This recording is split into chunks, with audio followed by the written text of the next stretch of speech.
नमस्कार दोस्तों, OCN network में आपका स्वागत है। मैं हूं ओमकार चौधरी। तो ये ट्रंप साहब क्या करा कर के मानेंगे? किस-किस तरह के बयान दे रहे हैं और किसको डराना चाहते हैं, क्यों डराना चाहते हैं या खुद डरे हुए हैं?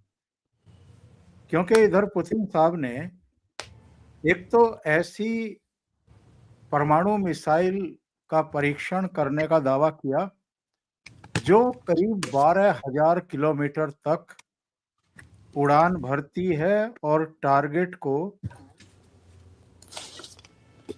खत्म करके ही दम लेती है। दूसरे एक न्यूक्लियर सबमरीन जो है उन्होंने छोड़ी है, उसका टेस्ट किया है, बल्कि उसको समुद्र में उतार दिया है और ये कहा है, ये दावा किया है कि कोस्टल एरिया पर जितने शहर हैं, उनको डुबोने की क्षमता ये रखती है, यानी पुतिन साहब रखते हैं। इससे पहले एक मीटिंग होने वाली थी डोनाल्ड ट्रंप की और पुतिन की, वो मीटिंग टली है।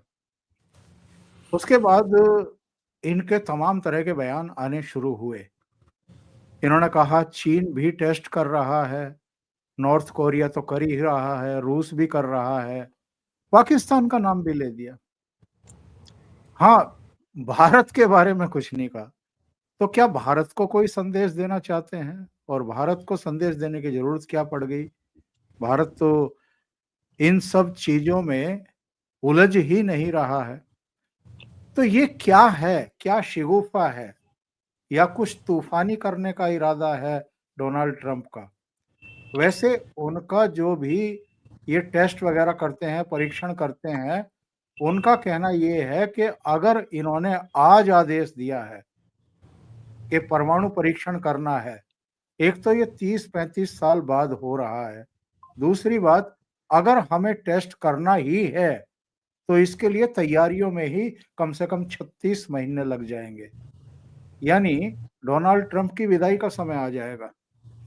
तो मेरे साथ जुड़ रहे हैं जियोपॉलिटिकल मामलों के जाने-माने विशेषज्ञ, रक्षा सुरक्षा के तमाम गतिविधियों पर बारीक नज़र रखने वाले कर्नल अजय रैना साहब।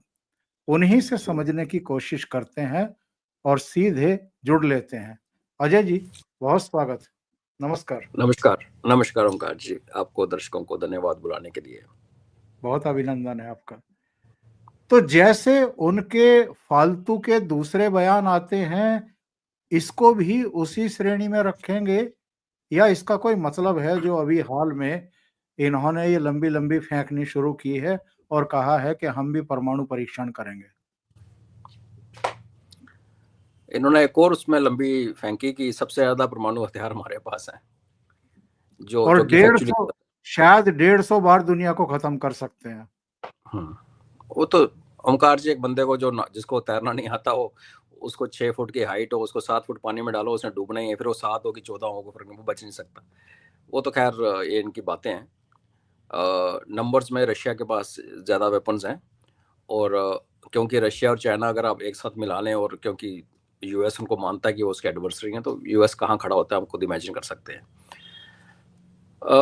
शगुफा वर्ड आपने यूज़ किया तो मैं तो शगुफा ही मानता हूँ। मैं तो ट्रंप की किसी बात पे यकीन नहीं करता।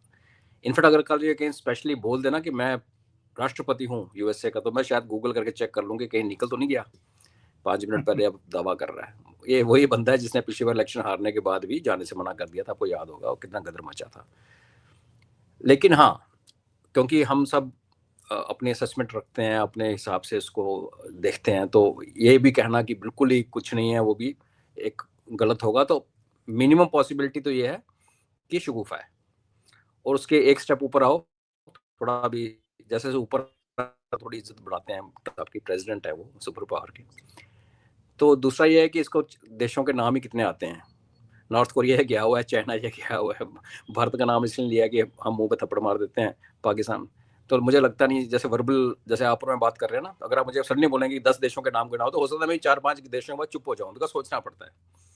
तो ये दूसरी है। तीसरा जो है वो ये है कि जब पुतिन साहब ने वो अपनी जो मिसाइल जिनका आपने जिक्र किया, जिसका तोड़ अमेरिका के पास नहीं है, एक बहुत बड़ी आप इसको गलती कही है या टर्निंग पॉइंट ये हुआ कि यूक्रेन में जब उन्होंने फंसाया पुतिन को, जिनकी रक्षा की जो बड़ी-बड़ी फैक्ट्रीज़, बड़ी-बड़ी लैबोरेटरीज़ सब ठप पड़ी थी, क्योंकि रशिया के पास इकॉनमी इतनी बड़ी नहीं है। और वो सारे कारखाने बंद थे, हम खरीदते थे, थोड़े चाइना वाले खरीदते थे, बाकी रशियन इक्विपमेंट वेस्ट एशिया में थोड़ा बहुत बिकता था। जिस स्केल पे अमेरिका डिफेंस इक्विपमेंट पे डील करता है और सेल करता है, उतना तो उनका नहीं था।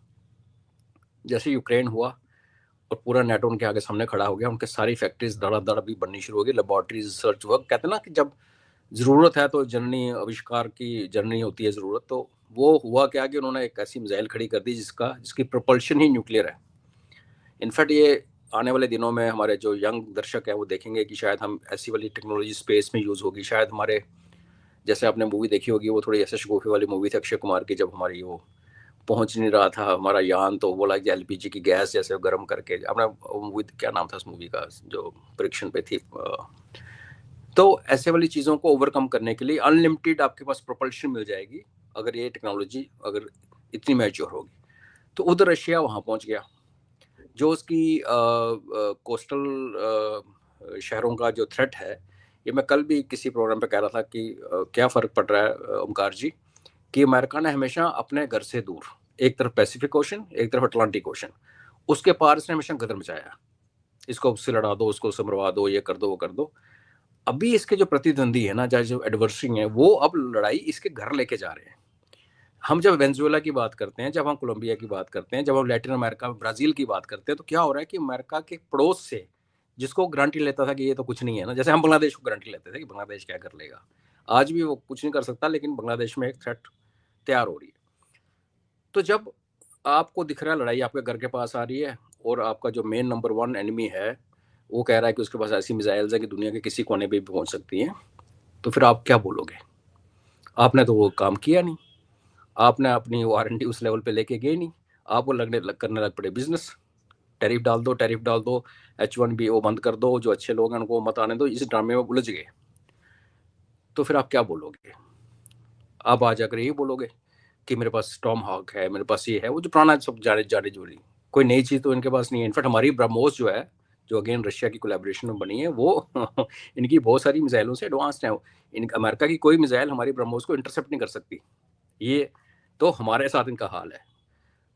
उधर तो कुछ तो बोलना था, एक शगुफा छोड़ दिया।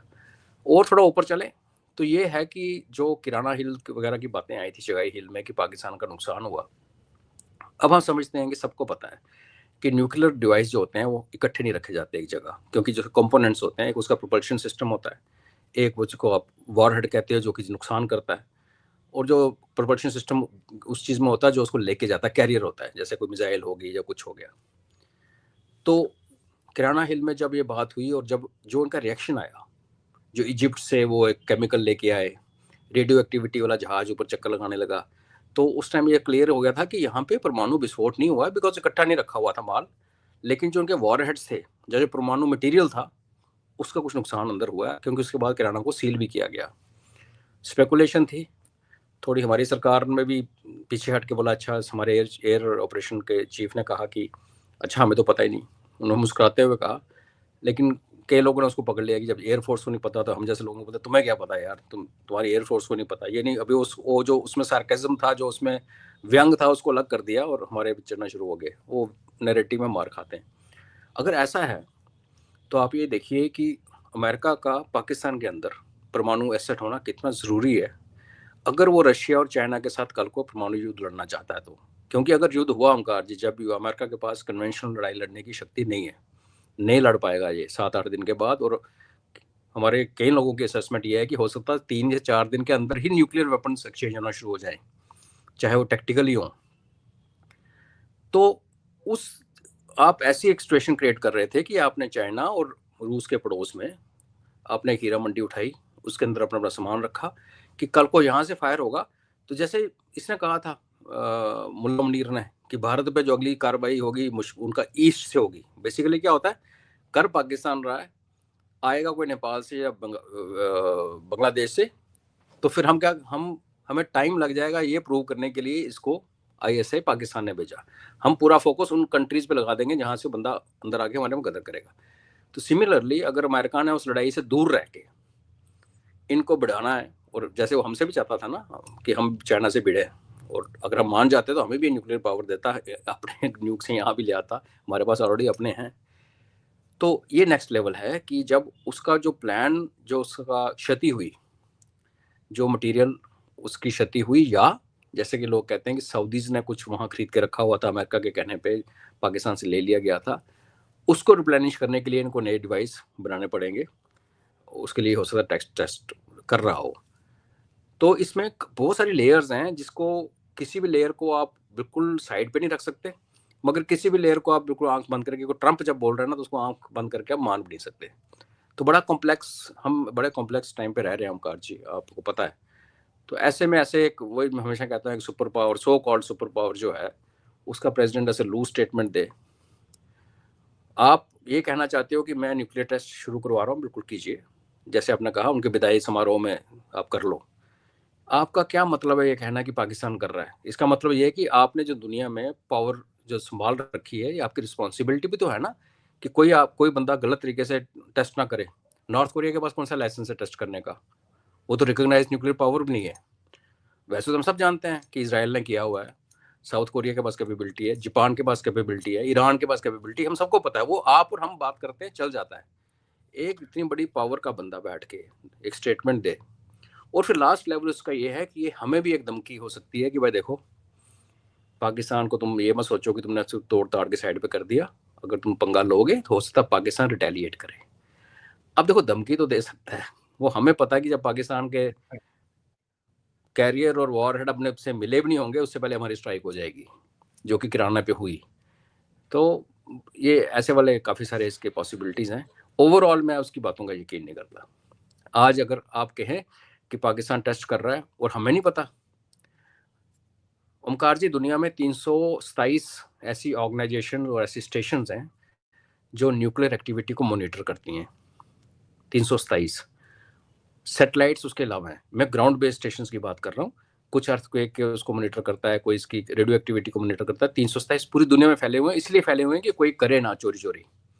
हम ये मान लें कि चलो वो जो एजेंसी हैं जितनी भी हैं, उनकी फंडिंग कहीं से आ रही है, और फंडिंग वाले ने बोला कि तुम बताना मत यार, चुप रहो, पाकिस्तान को करने दो। तो क्या हम भारतीय जिस बगल में बैठे हैं, हमारे में इतनी कैपेबिलिटी नहीं है? 1947 में गिलगित में ब्रिटिश ने यूएस के कहने पे वर्ल्ड वॉर 2 के बाद एक सिस्मिक स्टेशन लगाया था, और वहां से वो रशियन न्यूक्लियर एक्टिविटी को मॉनिटर कर रहे थे, जो कि हो रही थी कजाकिस्तान में 600 किलोमीटर दूर। तो अगर 1947 में इतनी साइंस की कैपेबिलिटी थी कि गिलगित में बैठ के वो रशियन न्यूक्लियर प्रोग्राम की, उनके जो धमाके होते थे उनको मॉनिटर कर सकती थी, तो क्या आज हमारे पास कैपेबिलिटी नहीं है कि हम पाकिस्तान के अंदर होने वाले धमाकों को मॉनिटर कर सकें? और अगर ऐसे दिमाग हैं तो फिर क्या हम दुनिया से छुपाएंगे? अगर हमें पता चलता कि पाकिस्तान कर रहा है, वो तो वैसे रोग नेशन है, हमने तो कसम खाई हुई है कि इसको आइसोलेट करना। मोदी जी का स्टेटेड बयान है कि मैंने पाकिस्तान को अकेला खड़ा कर देना, जो कि हमने किया। ऐसे वाला मौका अगर हमें पाकिस्तान दे, तो क्या हम चुप बैठेंगे? ऑफिशियली नहीं सामने आएंगे तो एक लीक तो हो सकती है खबर। तो ये मैं नहीं इसको मानता, मैं ट्रंप की इस बात को नहीं मानता। मोटिव्स मैंने आपसे डिस्कस कर लिए कि क्यों किया होगा, लेकिन एक कहना मानना कि पाकिस्तान न्यूक्लियर टेस्ट कर रहा है आज की डेट में, और जैसे आपने कहा 36 महीने, अगर यूएस को 36 महीने लग सकते हैं, तो पाकिस्तान को कहाँ से क्या लेके, कहाँ से भीख मांग के आना पड़ेगा? ऐसे बहुत it's a long this thing. Pakistan के एक वरिष्ठ अधिकारी ने कहा कि पाकिस्तान परमाणु परीक्षण दोबारा शुरू करने वाला पहला देश नहीं होगा। सीबीएस न्यूज से बातचीत में पाकिस्तानी अधिकारी ने कहा कि पाकिस्तान पहला देश नहीं था जिसने परमाणु परीक्षण किए थे, और ना ही वो पहला देश होगा जो दोबारा उन्हें शुरू करेगा। यानी पाकिस्तान जैसे पिद्दी देश ने भी आज डोनाल्ड ट्रंप के बयान का खंडन किया है। दूसरे, अजय जी, आपने हालांकि उसको रेखांकित किया है अभी, नॉर्थ कोरिया का नाम लेकर के इन्होंने मूर्खता नहीं की है क्या? नासमझी का परिचय नहीं दिया है क्या? एक तरीके से लेजिटिमेट कर दिया आपने नॉर्थ कोरिया को। ये मूर्खताएं तो करते ही आ रहे हैं ना ओमकार जी। डिप्लोमेसी का कौन सा नॉर्म है जो उन्होंने फॉलो किया है? और पता नहीं क्यों किन चीज़ों का आप गट फीलिंग होती है, उसका आपको रीज़न नहीं होता। मुझे लगता है कि अगर वर्ल्ड वॉर 3 का काइनेटिक पार्ट, वर्ल्ड वॉर 3 चल रही है, नॉन काइनेटिक पार्ट में ऑलरेडी चल रही है, काइनेटिक पार्ट भी उसमें यूक्रेन और ईरान की तरफ तो है ही है। कहीं अगर ऐसा हुआ ना, मुझे लगता है कि शुरुआत होगी, नॉर्थ कोरिया साउथ कोरिया को इन्वेड करेगा, उसके अंदर घुसेगा। नॉर्थ कोरिया की सैनिक जो है वो रशिया की सपोर्ट में लड़ रहे हैं एक्चुअली, तो रशिया के साथ उनकी डिफेंस पैक्ट इतना क्लोज है। और अगर मैं रशियन हूँ या चाइनीज हूँ तो मैं सोचूंगा कि ताइवान को गिरने से पहले मैं ऐसे करता हूँ, नॉर्थ कोरिया को बोलता हूँ तू साउथ कोरिया में घुस जा, फिर देखते हैं कौन है। वहां भी इनकी कमिटमेंट है साउथ कोरिया को बचाने के लिए। कमिटमेंट और कैपेबिलिटी बहुत बड़ा अंतर है। इस टाइम जबकि इनको ये बोलना चाहिए था कि साउथ कोरिया एक्सपेरिमेंट कर रहा है, ताकि कुछ साइकोलॉजिकल पड़ता। उल्टा है ना, नॉर्थ कोरिया का नाम लेके साउथ कोरियन को और बैकफुट पे डाल दिया कि भैया तुम्हारे पड़ोस में जो जो मानता नहीं है कब अंदर घुसा है पता नहीं, एक छोटी सी तार लगा रखी है कांटेदार। तो बिल्कुल बेवकूफ़ी की है इन्होंने। साइकोलॉजिकल लेवल पे एक सेटबैक है साउथ कोरिया के लिए अमेरिकन प्रेसिडेंट का ये मानना कि नॉर्थ कोरियन जो है वो कर रहे हैं और हम कुछ नहीं कर पा रहे। ये लोग सदाम हुसैन के पीछे पड़ गए थे कि उसने केमिकल वेपन बनाया, न्यूक्लियर नहीं, केमिकल बायोलॉजिकल वेपन बना रहा जो मिले नहीं, इसलिए उन्होंने ईरान को इन्वेड करके बर्बाद कर दिया और उसके बाई प्रोडक्ट निकला ISIS। तो ये क्या कहना चाहते हैं कि ईरान अगर करे, इराक करे और सदाम हुसैन करे जो इन्होंने खुद ही पैदा किया था, बनाया था, तो हम उसको मारेंगे। नॉर्थ कोरिया को टक्कर लेने की हमारी औकात नहीं है। तो बड़े एंगल से ये एक बेवकूफ़ी वाली बात है, मैं आपसे सहमत हूँ। अच्छा, एक तरफ तो ये दावा करते हैं कि हमने 8 देशों के बीच में युद्ध रुकवा दिए, मतलब पीस प्राइज लेने के लिए इस साल तो हाथ से निकल गया, अगले साल की तैयारी अभी से कर रहे हैं कंबोडिया को, और उसको बैठा करके वहाँ सिग्नेचर करवा रहे थे मलेशिया में, खुद भी कुछ सिग्नेचर विग्नेचर करते हुए दिखाई दे रहे थे। और दूसरी तरफ आप इस तरह का शिगुफा छोड़ रहे हो, यानी पूरी दुनिया में एक फिर से परमाणु कार्यक्रमों को तीव्रता देने की कोशिश कर रहे हो। और अगर खुदा ने खास्ता जो काम रसिया ने कर दिया, वो काम फिर धीरे-धीरे बाकी जो परमाणु शक्तियां हैं उन्होंने भी शुरू कर दिया, तो तब क्या स्थिति होगी पूरी दुनिया की? बिल्कुल, ये बंदा जो कह रहा था मैं 24 से 48 घंटे के अंदर यूक्रेन वॉर बंद कराऊंगा, अभी कहता हूँ उनको लड़ने दो लेट देम फाइट। तो मुझे कोई पूछे ना कि इसका टर्म 1 और टर्म 2 में, और टर्म 2 की स्टार्टिंग ठीक थी, टर्म 2 बाद में एकदम से बदली। मुझे लगता है इसने क्या किया कि अमेरिका डीप स्टेट ही चलाती है, वो हम लोगों को तो तंग करती है, दुनिया को रजीम चेंज कराती है, अमेरिका में स्टेट डिपार्टमेंट डीप स्टेट के शिकंजे में है। इसने जो पहले टेनर में किया और जो दूसरे में शुरू की, शुरुआत में एक इसने कोई लाइन क्रॉस कर दी जहाँ इसको वार्निंग दी गई है कि भाई तू ऐसे कर, तू ट्रेड व्रेड तो कर ले, जो बकवास करना कर ले, ये लड़ाइयाँ बंद करना, ये सीज फायर, हमारी लड़ाई वेपन की सप्लाई बंद कराना, ये तू रहने दे, इसको छोड़ दे, तू साइड पे, तेरे बस की काम नहीं, हमें हर्ट कर रहा है। बिकॉज मिलिट्री इंडस्ट्रियल कॉम्प्लेक्स जो अमेरिका का है, और इस टाइम देखो अमेरिका की हालत क्या है, उनके सैनिक अपनी बीवी बच्चों के साथ रोड पे खड़े होके फ्री का खाना ढूंढ रहे हैं, लाइन में खड़ा होकर खाना खा रहा है कूपन के साथ, टोकन्स के साथ। तो ऐसे हालत में जब आपकी काबिलियत ये है, देखो वही बात है ना कि डिजायर आपकी जो मर्जी हो, कैपेबिलिटी होनी चाहिए ना उसको बैकअप करने की, तो वो कैपेबिलिटी तो आप में रही नहीं। अमेरिका कहने को सुपर पावर है, ये बंदा उस दिन फट जाएगा जिस दिन आगे से रशिया ने कुछ कर दिया या चाइना ने कुछ कर दिया, और उनको अमेरिका के साथ करने की जरूरत नहीं है। रशिया ने नेटो को 35 देशों को पिटाई करके साबित कर दिया कि ये कोई बड़ी गन नहीं है, मैं 35 देशों से अकेले निपट सकता हूँ। आप इसको उल्टा करके देखो, क्या अमेरिका 35 देशों से निपट सकता है? नहीं निपट सकता, तो औकात नहीं है। और चाइना की ताइवान में घुस गया, नॉर्थ कोरिया साउथ कोरिया में घुस गया, तो फिर अमेरिका क्या करेगा? तो आपने फिर सडनली एक आपने कोशिश की पहले सीज फायर कराने की, सडनली आप बोलने लगे कि यूक्रेन में होता तो होता रहे, गाजा में कह रहा है कि यहाँ पे तो पूरा साफ करके हम लोग सिटी बना देंगे और मल्टीनेशनल फोर्स लेके आएंगे। तो नोबेल प्राइज का तो सपना टूट गया। लेकिन आई थिंक मैं आपसे आई थिंक प्रोग्राम पे पहले बात हुई है कि अमेरिका का कोई भी प्रेसिडेंट होता है मुखर्जी, उसको ये पता होता है कि उसको किसी भी दिन मारा जा सकता है, और 4 ये मार चुके हैं, 5वां बचा था, और 6ठा ट्रंप है जिसको इलेक्शन से पहले ठोकने की कोशिश की।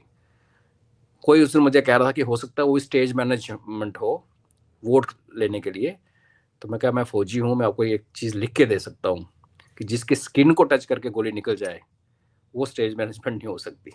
बिकॉज गोली ने सिर्फ 1 mm लेफ्ट राइट, थोड़ा हवा का झोंका थोड़ा तेज हो गया, उस हाँ, राइफल वो और खत्म ही था, खत्म ही कहानी था खत्म वो। थी। तो हाँ, हाँ। वो फियर जो है ना, वो आई थिंक, क्योंकि जो एक इंटरव्यू जो एक जज नेपो का अपने प्रोग्राम में उन्होंने कहा था कि मैंने ट्रंप को पूछा था कि आप कैनेडी फाइल कर रहे थे जब फर्स्ट टेंडर खत्म हो रहा था, तो आपने कैनेडी फाइल क्यों नहीं आपने पब्लिक की? तो उसने कहा कि जब मैंने वो फाइल देखी तो मेरे को ऐसा झटका लगा कि मुझे लगा कि इसको ना ही देखा जाए तो अच्छा है।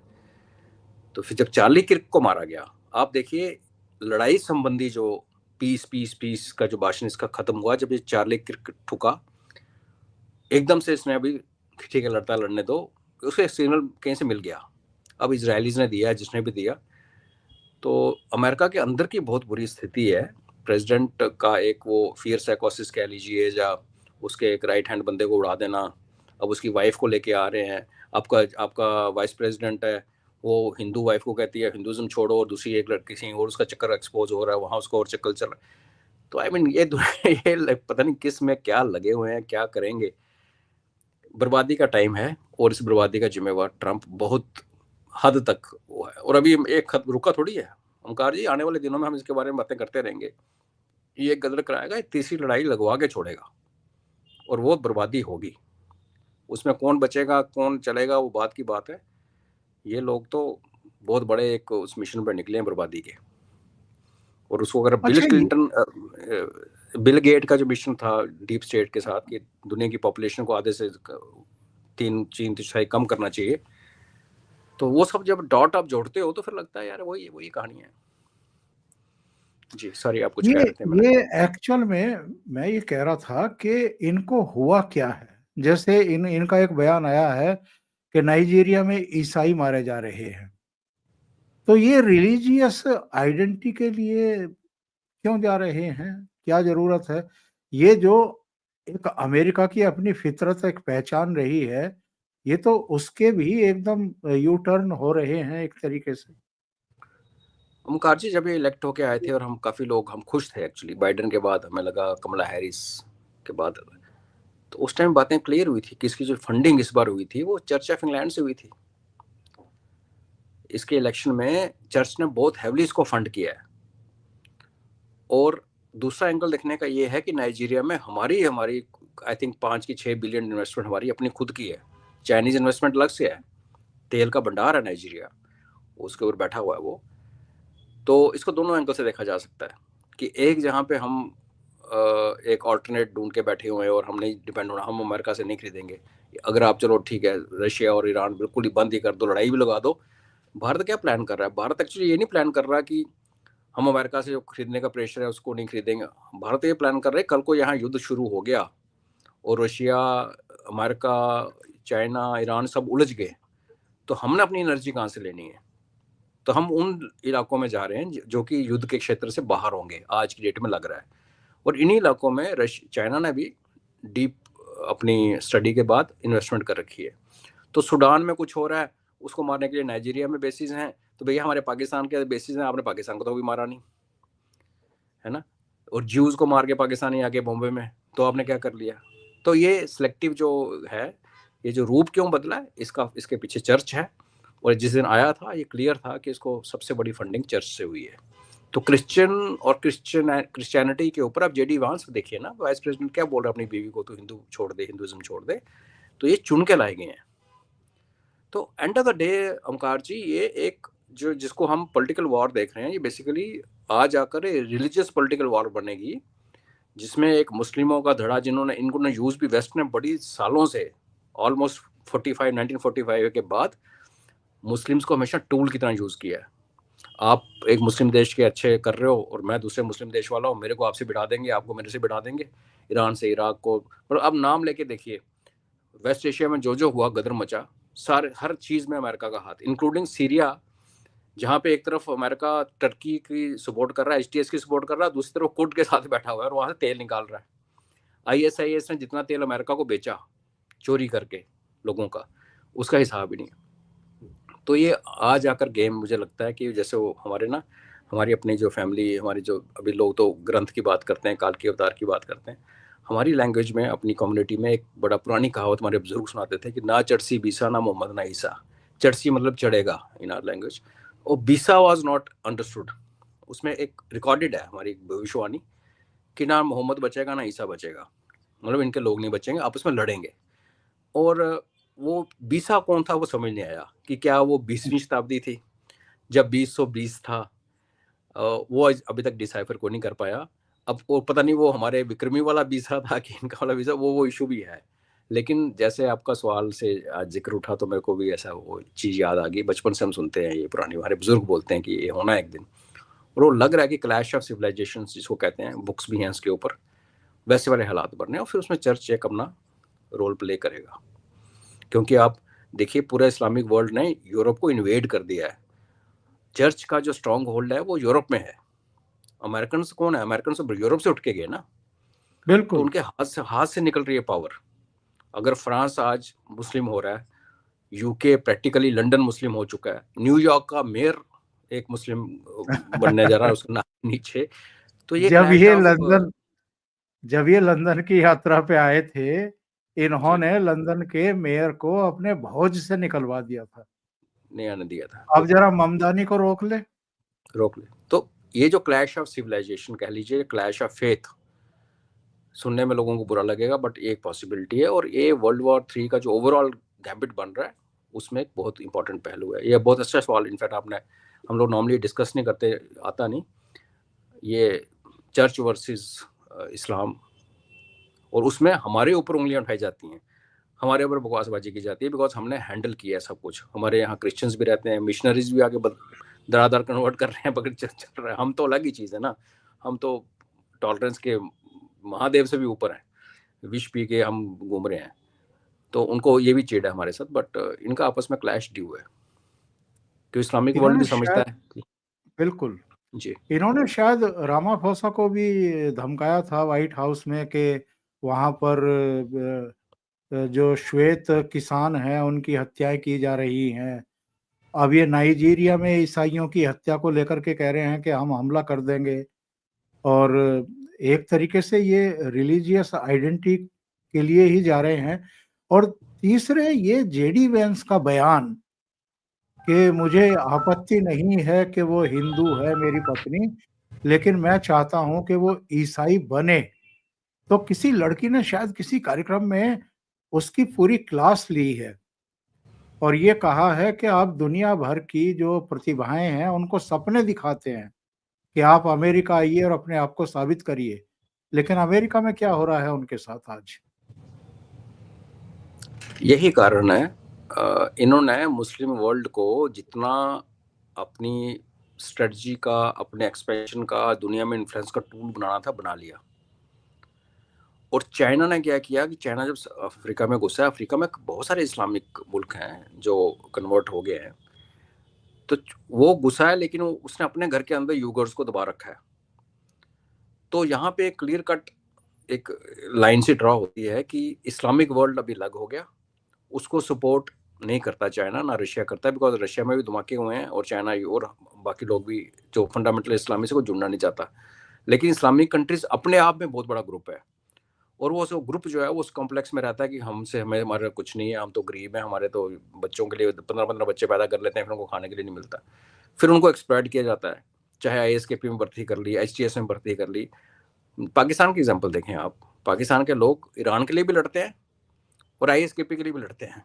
अपोजिट एंड पे शिया ग्रुप पे पाकिस्तान से रिक्रूटमेंट करता है, और ISKP भी करता है, तजिकिस्तान से भी करता है। तो ये चर्च का फंडिंग एक रीजन तो है ही है। जिसने आपको इलेक्शन जितवाया वो आपसे काम तो करवाएगा। अब आप जितने मर्जी टॉलरेंट होके घूमो, क्लबों में घूमो, डांस करो, चर्च तो टोटल रिलीजियस है ना, वो तो अपनी थ्रेट रिलीजियस को देखेगा कि मेरे को, चर्च को क्या थ्रेट है। न्यूक्लियर जब फटेगा वो तो ऐसा नहीं होगा ना कि सिर्फ क्रिश्चियंस को मारेगा और बाकियों को छोड़ देगा। चर्च या किसी भी धार्मिक संस्थान, हमारी SGPC है, इनको क्या थ्रेट होती है कि कोई दूसरा धर्म हमें डोमिनेट ना कर जाए। इनकी वरी सिंपल ये है, इनको बाकी को मतलब नहीं। और जब इनको ये वरी है तो उन्होंने जिन लोगों को स्पॉन्सर किया है, इलेक्शन जितवाए हैं, तो ये उनसे एक्सपेक्ट करेंगे कि ये वो लोग उनको बचाएं। और इनकी जो अपोजिट पावर आ रही है, जैसे मैंने कहा यूरोप गढ़ है क्रिश्चियनिटी का, वहाँ पे बहुत तगड़ा इंट्रूजन हुआ इस्लाम का, तो वो जो थ्रेट है उसको अभी काउंटर करने के लिए भी वोकल होने शुरू हो गए। तो मुस्लिम्स को भी पता चल रहेगा कि अभी तक बहुत प्यार करते थे, जफ्फी डालते थे, और आज देखो ट्रंप ने पिछली बार टेनर में भी आके बोला था कि मुस्लिम कंट्री से आना जाना बंद। इसमें उसने तब भी बात की थी, उसने क्रिश्चियन वर्ड यूज नहीं किया था, लेकिन क्रिश्चियन को जो थ्रेट है उसका नाम लिया था। हमारे यहाँ तो हम नाम ही नहीं लेते ना, हम ना कुछ बोलते हैं, मिशनरी को बोलते हैं, हम तो बोलना फिर बुरा हो जाता है हमारा, वसुदेव कुटुंबे हमारा थोड़ा सा चेंज हो जाता है। तो ये पिछली बार भी कट्टर था जब इसने बैन लगाया था, ट्रेवल बैन। तो फिर उनकी सुप्रीम कोर्ट बीच में आ गया, उसने बोला नहीं आने दो, फिर से बोला 6 कंट्रीज को छोड़ के बाकी नहीं आएगा। पिछली बार ये एंटी इस्लाम बात कर रहा था, इस बार ये प्रो क्रिश्चियन बात कर रहा है। दोनों चीजें, कान इधर से पकड़ो। बेसिकली वो क्या है कि क्रिश्चियनिटी की लॉयल्टी दिखा रहा है और हमें लेक्चर देते हैं कि हम इंटॉलरेंट हैं, हम दूसरों को ये नहीं करते। तो ये सच्चाइयाँ सामने आ रही हैं थैंक्स टू सोशल मीडिया और फिर प्लेटफॉर्म जैसे आप जैसे हम ये बात कर पा रहे हैं आज, तो लोग सुनते हैं वो समझते हैं जी। लेकिन अजय जी, ऐसा नहीं लगता है कि बहुत बुरी तरह डरे हुए हैं ट्रंप इस समय राष्ट्रपति पुतिन से? इनके पूर्ववर्ती जो बाइडन ने, नेटो ने, इन सब ने उसको, यूक्रेन को तो एक तरीके से मरवा दिया। हालांकि इनका सपना तो यही होगा कि पुतिन को नियंत्रित रखो, उसका इतना खर्चा करवा दो, या किसी तरह का कोई थ्रेट में वो आ जाए। लेकिन हो गया शायद उल्टा इनके साथ। यूक्रेन को बर्बाद करवा दिया इन्होंने। नेटो देश बिल्कुल एकदम दबे छिपे से बैठे हुए हैं, वो भी डरे हुए हैं। और अब तो अमेरिका भी थर-थर काँप रहा है, जब से उसने वो मिसाइल का परीक्षण किया है और सबमरीन जो है वो समुद्र में उतारी है। इन्होंने बहुत बड़ा एक हिस्टोरिकल ब्लंडर कर दिया यूक्रेन वाला पंगा लेके। अगर आप रिवाइंड करें 10 साल पीछे चले जाएं तो क्या सिचुएशन थी। 2010 से पहले अमेरिका चाइना को थ्रेट नहीं मानता था। अमेरिका के सहयोग से चाइना 2010-11 तक चाइना फर्स्ट क्लास राइज करता रहा अमेरिका के सहयोग के साथ। जब इन्होंने सी पैक की घोषणा की, उससे पहले इन्होंने कराकोरम हाईवे बनाया, तो अमेरिका ने ऑब्जेक्ट नहीं किया। सी पैक इनका 2014-15 में अनाउंस हुआ, अमेरिका ने ऑब्जेक्ट नहीं किया। तो कहने का मतलब ये है कि अमेरिका और China were comfortable, because world war 2 के बाद 1945 से लेके 1971 तक चाइना और अमेरिका के बीच में कोई रिलेशन नहीं था। 1972 में पाकिस्तान ने हेनरी किसिंजर को बुला के इन दोनों देशों के आपस में डिप्लोमेटिक रिलेशन स्टार्ट किया। तो आप ये देखें कि जो दो देश पावर तो कॉम्पिटिटर तो बन रहा था चाइना। और मैं आप इससे पहले मैं इस बात को आगे बढ़ाऊं, मैं एक चीज और दर्शकों को बताऊं।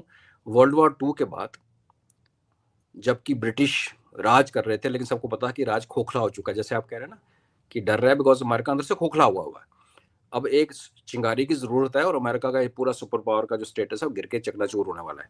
तो यही सीन वर्ल्ड वॉर 2 से पहले था और उस टाइम ब्रिटेन नीचे जा रहा था, कर्जे में दब रहा था, अमेरिका चुपचाप ऊपर आ रहा था, और नेक्स्ट बंदा जो थर्ड पावर जो सबसे ऊपर आ रही थी वो जापान था। और लोग ये कह रहे थे कि जैसे हम आज कह रहे हैं कि अगर कोई बड़ा युद्ध होता है तो ये जो बड़े लड़ मड़ के साइड पे मरेंगे। रशिया तो स्टडी प्रोग्रेस कर रहा था, जैसे उसके बाद उनकी रशिया का ग्राफ तो बड़ा लीनियर चलता है।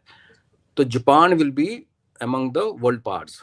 और ये कारण है कि अमेरिका ने जापानियों के ऊपर न्यूक मारा उनको तबाह करने के लिए। हालांकि जापानीज को ज्यादा पिटाई कर रहे थे रशियन, अमेरिका को वहां न्यूक मारने की जरूरत नहीं थी, पर चलो हो गया। अभी प्रेजेंट में आते हैं तो रशिया और चाइना और अमेरिका का रिलेशन ठीक ठाक चल रहा था। बुद्धिमत्ता ये थी कि ये चाइना को अपने साथ रखते, जो थोड़ा बहुत एडजस्टमेंट करते, बिकॉज इन्हें पूरी मैन्युफैक्चरिंग डिपेंडेंसी बहुत ज्यादा रखी थी और चाइना कॉम्पिटिटर बन रहा था। चाइना ने धोखा उनको देना था, जैसे हमें भी पता चाइना हमें भी धोखा देगा, लेकिन क्या हम निभा रहे हैं ना। इन्होंने निभाने के बदले में क्या किया, यूक्रेन से पंगा लेके रशिया और चाइना को जोड़ दिया। जिस दिन यूक्रेन वॉर शुरू हुई थी ओमकार जी, मैंने फेसबुक पे लंबी पोस्ट लिखी थी कि ये लड़ाई जो है America versus Russia and China हो जाएगी। और तब हमें पता नहीं था कि भारत ओपनली तेल खरीदेगा, तब ये बात शुरू नहीं हुई थी।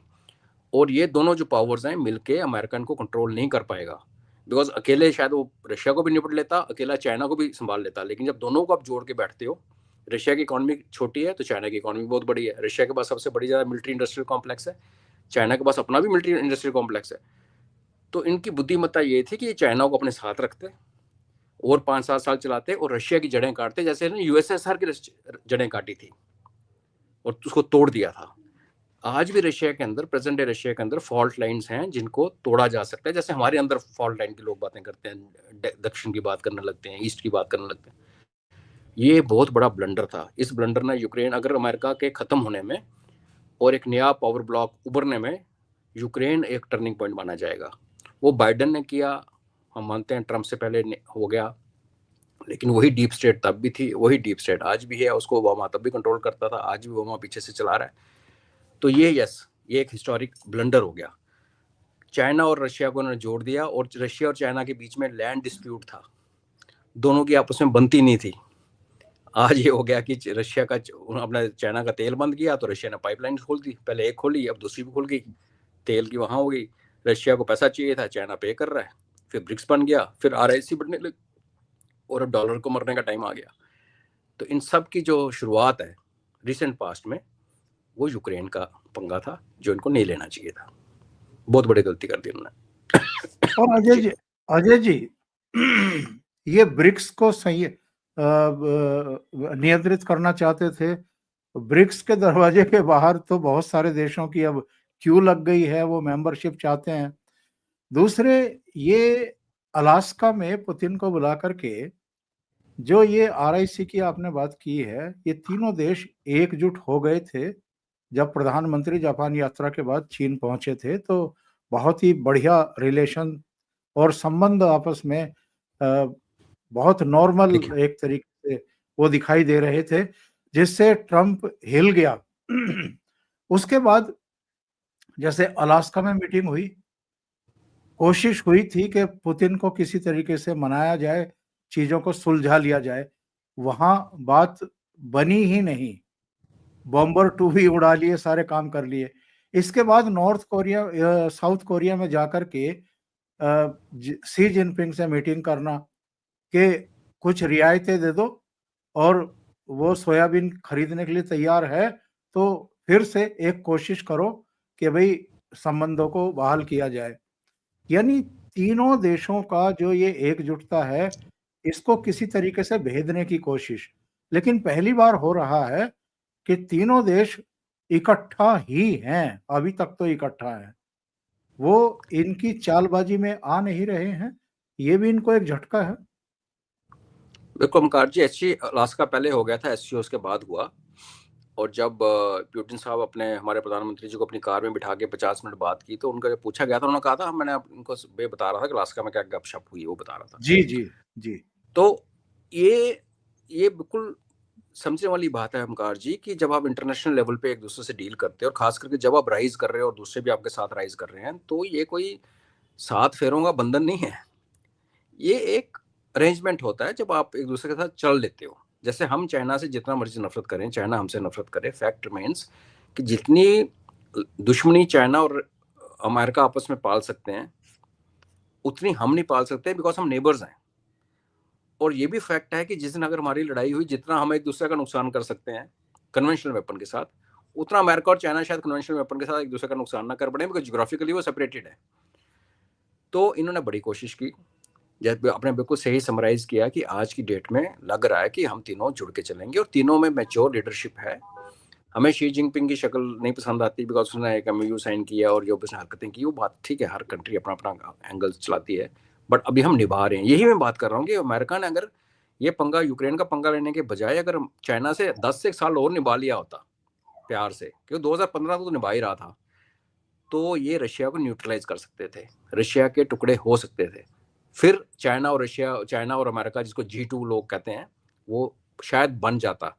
अभी क्या हुआ कि अभी इन्होंने ले लिया पंगा, चाइना और रशिया तो जुड़े हुए हैं, हम भी साथ में जुड़ गए, ईरान भी जुड़ गया, नॉर्थ कोरिया भी जुड़ गया, तो हमारे पास एक गुंडा भी आ गया, नॉर्थ कोरिया, जो कुछ भी कर सकता है। इन्होंने गुंडा पाल रखा था पाकिस्तान, जिसकी टांगे हमने तोड़ दी, बच्ची खुशियाँ और तोड़ देंगे तो क्रिपल हो जाएगा। और रशिया जो गुंडा है, वो हमारे साथ गुंडागर्दी नहीं करता, वो फिर अलग अलग इलाके का गुंडा है। तो इन्होंने क्या किया, हम सबको इकट्ठा, जैसा भी हमारा रिलेशन था, जुड़ गया। तो ये अभी जो समझने वाली बात, ये दर्शकों को बताना चाहते हैं कि जब आपकी पावर अलाइनमेंट दुनिया में बदलती है, पावर सेंटर जब बदलता है, आप हिस्ट्री उठा के देखें, उससे पहले एक बहुत बड़ा युद्ध होता है। ये युद्ध के बिना पावर शिफ्ट नहीं होती। ब्रिक्स बना, बिल्कुल ऑल राइट, बहुत सारे लोग बाहर खड़े हैं, आज लोग कह रहे हैं कि 80 से ऊपर देश जो हैं वो एंटर करना चाहते हैं। और अभी जो ब्रिक्स की अभी प्रेजेंट ब्रिक्स प्लस जो है, उसी में पूरी दुनिया का 60% GDP हमारे पास है, पॉपुलेशन 40-45% हमारे पास है। लेकिन ये ट्रांजिशन के लिए एक ट्रिगर होगा, जिसमें बहुत तबाही होगी, मारामारी होगी, सुपर पावर गिरेगी, दुनिया की नज़रों में भी गिरना चाहिए ना। देखो क्या होता है कि आप ईमानदार हो या आप पहलवान हो, बलवान हो, ये एक पार्ट होता है गेम का। दुनिया को भी आपको वैसे ही परसीव करना पड़ेगा, आपको कहना पड़ेगा हाँ यार अमेरिका स्ट्रांग है। जब तक वो झलक जो दिखती है, जो हमें झूठी मुठी जो फसाड जब तक टूटेगा नहीं ना, तब तक वो सुपर पावर का स्टेटस बना के रखेगा। और वो जब तक टूटेगा नहीं, सुपर पावर का स्टेटस नहीं घटेगा, तो नई सुपर पावर नहीं खड़ी हो सकती। तो जो नई सुपर ब्लॉक खड़ा हो रहा है, इसलिए मैं कहता हूँ कि हम ऑलरेडी वर्ल्ड वॉर 3 के अंदर चले गए हैं और वर्ल्ड वॉर 3 स्टार्ट हो रखी है। It will lead to bloodshed, वो होना जरूरी है। और ठीक है, ये डेस्टिनी है। चाइना को भी बड़ा लूटा 19वीं सदी में। अगर आप उनकी चाइनीज की जो ओपियम वॉर्स देखिए, बॉक्सर डे रेबेलियंस देखिए, वो जो सेंचुरी ऑफ ह्यूमिलेशन, चाइना 100 साल की अपने आप की बेइज्जती बोलता है उस सेंचुरी को। उनका एक्सप्लॉयटेशन हुआ, हमारा एक्सप्लॉयटेशन हुआ। ईरान के ऊपर अभी 46 साल हो गए हैं प्रतिबंध लगे हुए। तो बहुत सारी कम्युनिटीज़ हैं, बहुत सारी रेसेस हैं जो कि दबी हुई हैं बिना मतलब के। वो जैसे जू में आप जाओ तो आप देखते हो कि प्राणी, इनको बंद क्यों किया गया है, क्या किया बेचारों ने, वाई उनको पिंजरे में क्यों डाला हुआ है। तो फिर एक अंदर से आती है, तो वही हमारा हाल है।